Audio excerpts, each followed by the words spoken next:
समुद्र के किनारे रहने वाले लोगों के लिए मछली पकड़ना सिर्फ काम नहीं, जिंदगी का हिस्सा होता है।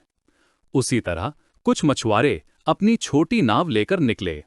उन्हें लगा कि आज अच्छी पकड़ होगी और घर के लिए पैसे और दवा दोनों मिल जाएंगे।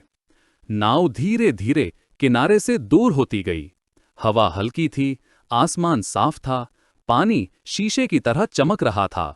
मछुआरे हंस रहे थे, चाय बना रहे थे और जाल तैयार कर रहे थे। उनकी बातों में बच्चे, घर और भविष्य के सपने थे। उन्होंने जाल पानी में डाला। थोड़ी देर बाद नाव को जोर का झटका लगा। पहले लगा कि बहुत मछलियां फंस गई हैं, लेकिन जब जाल ऊपर खींचा गया तो मछलियों के साथ एक और चीज भी निकली। पानी में दबा हुआ एक पुराना लोहे का पिंजरा। जाल उस पिंजरे में उलझ गया। नाव रुक गई। हवा तेज होने लगी। लहरें उन्हें खुले समुद्र की तरफ खींचने लगीं। मछुआरों ने जाल काटने की कोशिश की, लेकिन पिंजरा बहुत भारी था। नाव धीरे धीरे उस पिंजरे के पास आ गई। एक मछुआरे ने झुककर देखा। अंदर अंधेरा था, पानी टपक रहा था, जैसे समुद्र के नीचे कोई पुरानी जेल छुपी हो। इसी समय नाव का इंजन बंद हो गया। अब न जाल छोड़ सकते थे, न नाव चला सकते थे। हवा और पानी उन्हें अपनी मर्जी से ले जा रहे थे। उन्हें समझ आ गया कि अब वे सिर्फ मछुआरे नहीं रहे, वे कैद हो चुके थे। रात आई, ठंड बढ़ गई, अंधेरा छा गया। नाव हल्की आवाज कर रही थी। मछुआरे कोने में बैठ गए। किसी ने दुआ की, किसी ने मां का नाम लिया, किसी ने बच्चों का चेहरा याद किया। सुबह हुई तो जमीन कहीं दिखाई नहीं दे रही थी, सिर्फ पानी और पानी। पानी कम होने लगा, जीभ सूखने लगी, धूप तेज हो गई। एक मछुआरे ने अपनी टोपी पानी में भिगोकर चेहरे पर रख ली। दूसरा बस समुद्र को देखता रहा। लोहे का पिंजरा अब भी नाव के साथ बंधा हुआ था, जैसे वो उनका साथी बन गया हो, लेकिन कैद का साथी। कभी लगता कि पिंजरे के अंदर कोई सांस ले रहा है, कभी पानी के अंदर से आवाज आती है। वे डर कर एक दूसरे को देखते, मगर कुछ साफ नहीं दिखता।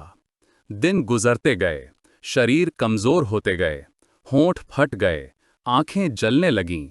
हर किसी के मन में एक ही सवाल था, क्या हम यहां से जिंदा निकलेंगे? एक रात पानी बिल्कुल शांत था। आसमान में तारे चमक रहे थे। पिंजरे के अंदर से हल्की सी आवाज आई, जैसे कोई हाथ लोहे पर मार रहा हो।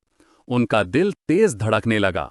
एक बोला, शायद ये पिंजरा खाली नहीं है, लेकिन किसी में खोलने की हिम्मत नहीं थी। वे मछली पकड़कर खाने लगे। खाना जिंदा रहने का सहारा था, लेकिन बिना पानी हर निवाला मुश्किल था। दिन में धूप जलाती और रात में ठंड हड्डियों में उतर जाती। वे घर की बातें करने लगे। कोई बोला, मेरी बेटी स्कूल जाती होगी। कोई बोला, मेरी पत्नी रास्ता देख रही होगी। एक दिन एक मछुआरा बेहोश हो गया, होंठ सूख चुके थे। दूसरे ने उसे गोद में रखकर पानी की कुछ बूंदें दीं, लेकिन पानी भी खत्म हो रहा था। वे पिंजरे से बात करने लगे, जैसे वो जिंदा हो। तू हमें क्यों पकड़कर बैठा है? हम सिर्फ मछली पकड़ने आए थे। नाव के चारों तरफ पानी बिल्कुल शांत था, जैसे समुद्र ने उन्हें कैद कर लिया हो। आखिर एक दिन दूर से एक बड़ी नाव दिखी। पहले भरोसा नहीं हुआ, फिर वो धीरे धीरे पास आने लगी। मछुआरों ने अपनी शर्ट उतारकर हवा में हिलाई, चिल्लाने की कोशिश की, लेकिन आवाज कमजोर थी। बचाव दल ने उन्हें देख लिया और पास आया।